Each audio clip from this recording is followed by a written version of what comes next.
से इंसानी सकाफ़तों का अहम अंसर रहा है। परफॉर्मिंग आर्ट्स में रक़्स का अपना मुनफरिद मकाम है और दुनिया की तकरीबन हर तहज़ीब में खुशी के इजहार के लिए रक़्स किया जाता है।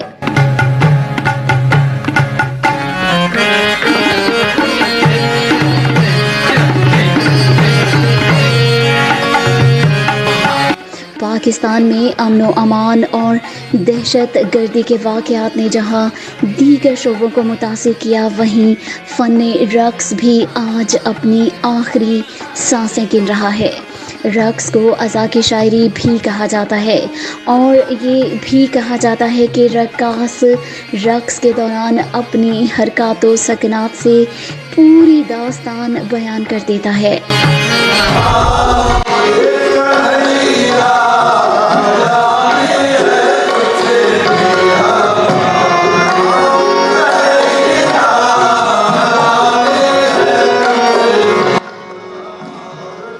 इस वक्त कथक समेत दीगर क्लासिकी रक़्स पाकिस्तान में ज़वाल पजीर है, जिसकी एक वजह ये भी है कि जिन बुज़ुर्गों को ये फ़न आता था, उन्होंने इसे नए ज़माने से हम आहंग करने की कोशिश नहीं की कि ये नौजवान नस्ल के लिए काबिल कबूल होता।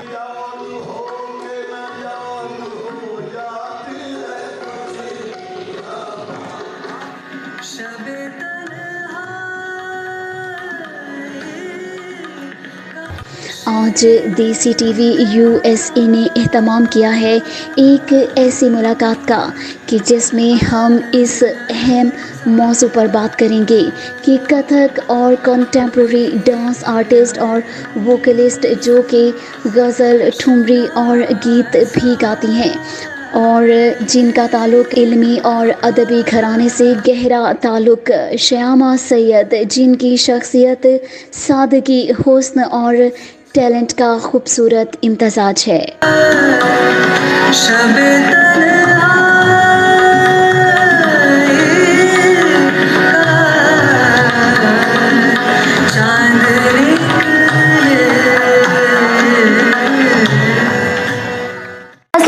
नाज़रीन, हम वेलकम करते हैं आपको देसी TV USA time with Sobia Ali में।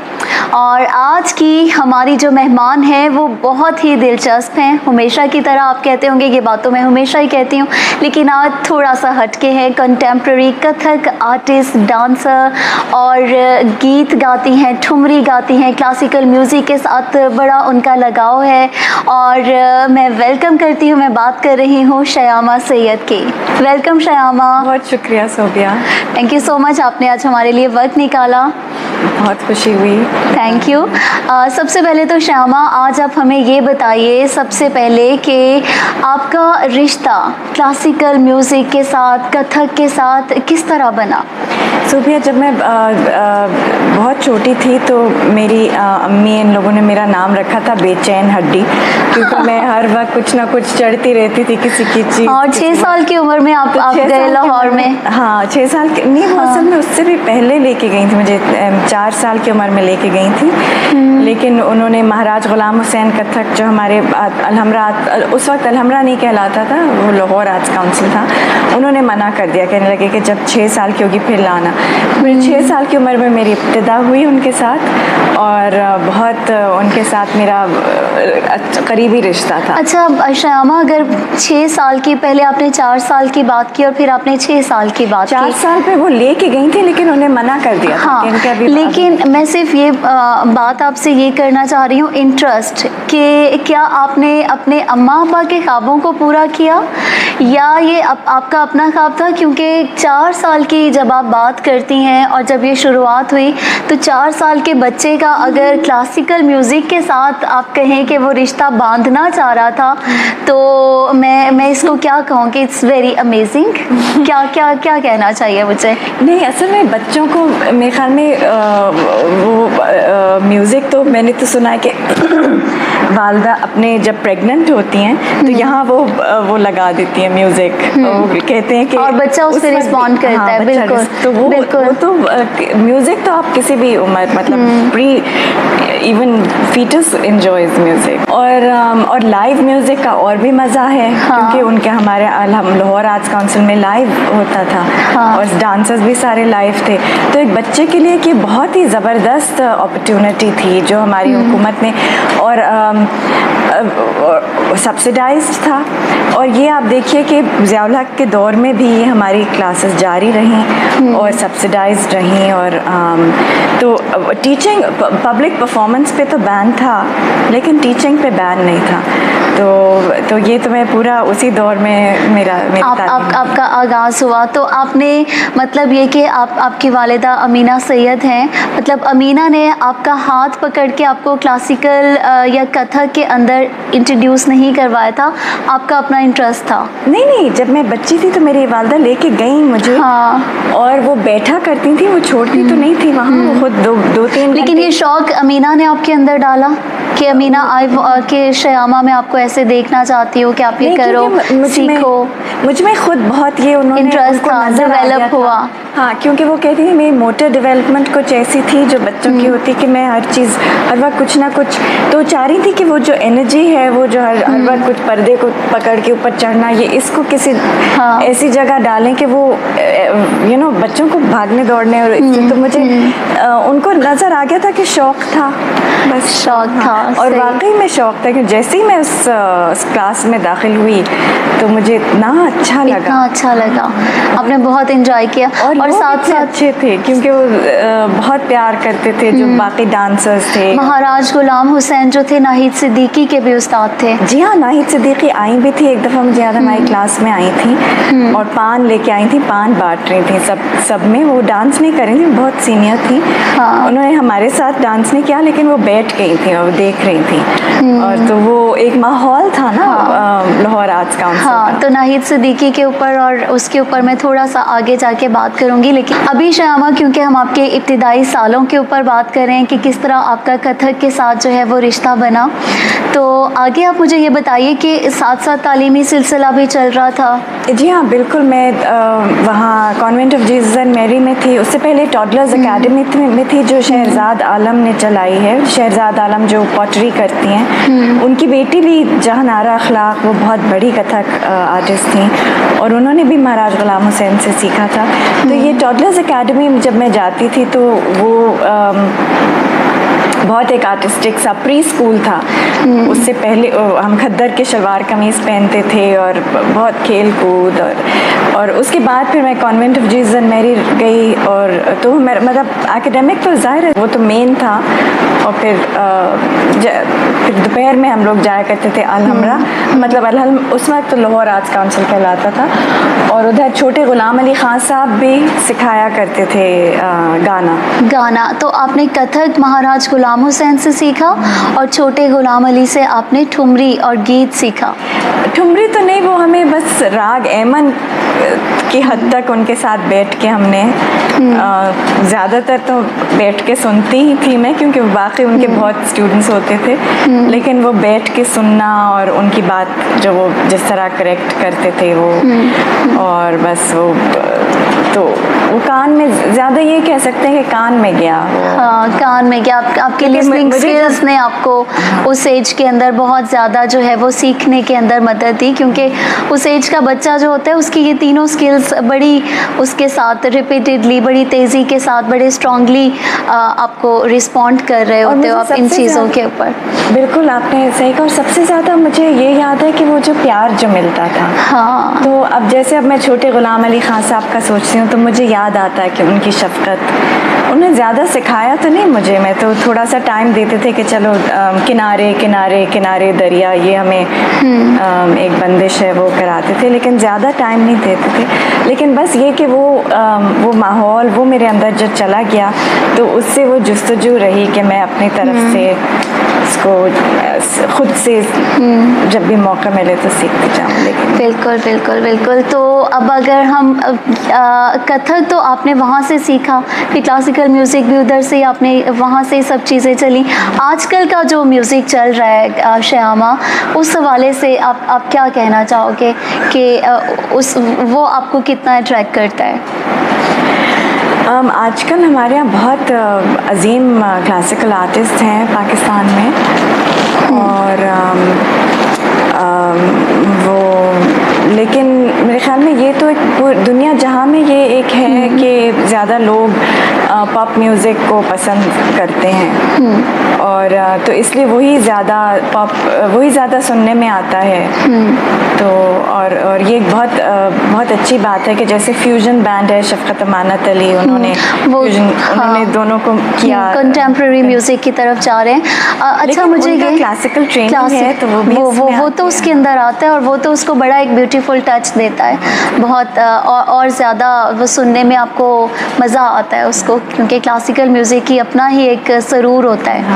अच्छा, मुझे ये बताइए कि जैसे अब पाकिस्तान के अंदर फ़नून लतीफ़ा जो है वो ज़वाल पसीर हो रहा है, आपको लगता है कि रक़्स की जो फील्ड है इसका आप मुस्तक़बिल क्या देखती हैं? रक़्स में मैंने देखा है कि हमारे ये मेरे ख्याल में हमेशा से एक मसला रहा है कि हमारे जो कि हमारा रक़्स कौन सा है, इस पे ये हमेशा एक इशू बना रहा है। जैसे भरतनाट्यम, वो जो इंदु जी करती हैं, वो बताती हैं कि लोग समझते हैं कि ये पाकिस्तानी नहीं है, और फिर जब हम कथक की बात करते हैं तो लोग समझते हैं कि ये तो मुजरे की तरह का है। तो हर जो हमारा ये इंडिया पाकिस्तान का जो हमारा तारीख़ है रक़्स की, वो हमेशा से बड़ी कंटेस्टेड रही है। तो लेकिन बात यह है कि हमारी जो सेंसिबिलिटी है, हमारी जो एक कल्चर है, वो उन्हीं फॉर्म्स में नज़र आता है। तो लेकिन आजकल बहुत लोग ब्रेक डांस, बच्चे ब्रेक डांस, और वो भी बहुत अच्छी बात है कि उसमें भी बहुत उसकी पढ़ाई हो रही है, इसलिए क्योंकि लोगों को शौक़ है, उस उम्र में उस चीज़ का ज़्यादा शौक़ होता है। जैसे जब मैं जाती थी लाहौर अलहमरा, तो वहाँ सिर्फ कथक था और कोई ऑप्शंस नहीं थे। अगर और ऑप्शंस होते तो मैं वो भी करती, और वो भी मैं सीख जाती, क्योंकि उस उम्र में आप हर चीज़ सीख सकते हैं, आप कई ज़बानें सीख सकते हैं, कई फॉर्म सीख सकते हैं। तो ये बहुत अच्छी बात है कि वैरायटी है, लेकिन इस वैरायटी में क्लासिकल कथक मिसिंग है यहाँ काफ़ी हद तक, बहुत कम है, बहुत ही मुश्किल है। और भरतनाट्यम एक है जो मानी छाव, वो आर्ट्स काउंसिल में सिखा रहे हैं, लेकिन मेरे ख्याल में शायद लोगों का रुझान शायद दूसरी तरफ ज़्यादा है या क्या, लेकिन मुझे यही लग रहा है कि हमारे इंडिजिनस जो अब ये इंडिजिनस भी लोग कहते हैं कि ये इंडिजिनस नहीं है, ये वहाँ के हैं और ये वो है। तो ये ऐसे मेरे ख्याल में हमें नहीं सोचना चाहिए, हमें डाइवर्सिटी को एक्सेप्ट करना चाहिए। अब अगर हम बात करें आपके उस्तादों में, तो सारे बड़े नाम हैं कथक की दुनिया के। शीमा किरमानी हो गई, निघत हो गई, महाराज गुलाम हुसैन साहब हो गए।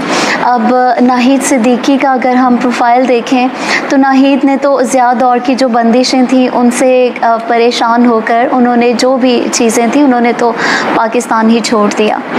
तो आपको इस हवाले से मैं इस पर्सपेक्टिव में जानना चाह रही हूँ कि शीमा भी हैं यहाँ पे, शीमा से बड़ी उम्मीदें वाबस्ता हैं, क्योंकि शीमा स्टिल देयर, वो जो भी जिस तरह के भी क्रिटिसिज्म होता है, शीमा उनको सुनती हैं, देखती हैं, डाइजेस्ट करती हैं, क्योंकि हमारे मुल्क के अंदर कहीं ना कहीं दो तरह के तबके जो हैं वो पाए जाते हैं। जो औरत को जिन्होंने औरत को अलग एक सांचे के अंदर उन्होंने कहा है कि ओके, ये this is the criteria and you have to follow these rules, और जो उससे बाहर निकलता है उसको क्रिटिसिज्म भी सुनना पड़ता है और काफ़ी चीज़ें जो हैं उसको बियर करनी पड़ती हैं। तो आपको शमा इस हवाले से क्या हमेशा लोगों का पॉजिटिव रिस्पांस रहा?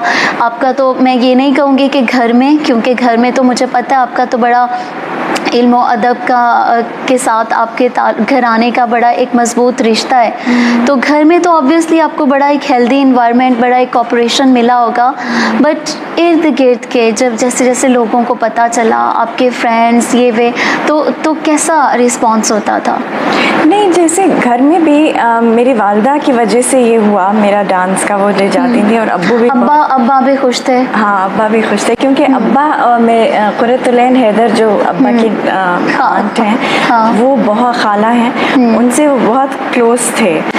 वो मेरी दादी की फर्स्ट कज़न थी। तो उन्होंने अपने इंटरव्यू जो ऑक्सफोर्ड यूनिवर्सिटी प्रेस ने उनका इंटरव्यू छापा है, उसमें ये बात बताई है कि वो उनका पहला जो शौक़ था, पैशन था, वो म्यूज़िक था, गाना। लिखना नहीं था। लेकिन कह रही थी कि वो ऐसा माहौल था कि वो म्यूज़िक नहीं कर सके। हालांकि बहुत, जैसे आप कह रही हैं, लिबरल फैमिली, पढ़े लिखे, लिटरेरी, उनकी वालदा वालिद दोनों, और मतलब पूरी फैमिली बहुत लिटरेरी और लिबरल थी, लेकिन इतनी नहीं कि आप पूरा तो लैन ने भी बहुत बोल्ड लिखा है, लेकिन वो म्यूज़िक में नहीं, वो लिखा है ना। हाँ। वो तो ठीक था क्योंकि उनके वालिदैन भी लिखते थे, लेकिन वो म्यूज़िक में नहीं वो तो गाना चाहती थी, वो नहीं गा सकी प्रोफेशनली। तो और देखिए, अब मैं जो डांस की कोशिश की है मैंने, वो बहुत मुश्किल रहा है, मरहला रहा है आपके लिए। हाँ, क्योंकि हमेशा से साथ में पढ़ाई भी करनी थी लाजमी, ये नहीं कि बस आप उसमें प्रोफेशनली चले जाएं। तो मैं अपनी फैमिली में पहली हूँ, मैं ये प्रोफेशनली करती हूँ। हालांकि बीच में बहुत ऑब्स्टिकल्स रहे हैं, और तो प्रोफेशनली मतलब जॉब्स अलग अलग करने पड़े और ये तो, लेकिन अपने तरफ से मैं इसको जितना बिल्कुल, मतलब 6 साल की उम्र से अब तक ये मेरा सबसे ज़्यादा जुनून इसी चीज़ का रहा है। सही। और अब अम्मा का पब्लिशिंग हाउस भी संभाल रही हैं, अभी आपने इंटरव्यू से पहले हमें बताया। नहीं, मैं संभाल नहीं रही हूँ। मैं असल में, क्योंकि मैं अपना फोकस डांस और गाने पर रखना चाहती हूँ, तो मैंने उनका सिर्फ इतना किया कि उनके जो ई बुक्स हैं वो प्रिंट पे फोकस करती हैं, तो मैं उनके ई बुक्स करती हूँ उनके लिए। अच्छा। इलेक्ट्रॉनिक वो डिस्ट्रीब्यूशन उसकी करती हूँ। अच्छा। तो पब्लिशिंग हाउस का नाम रखा है सैयद बुक्स, क्योंकि ये पहले से उनका जो इनिशियली था वो उस सैयद बुक से ही उन्होंने आगाज़ किया था। जी बिल्कुल। उसके बाद वो ऑक्सफोर्ड यूनिवर्सिटी प्रेस गए।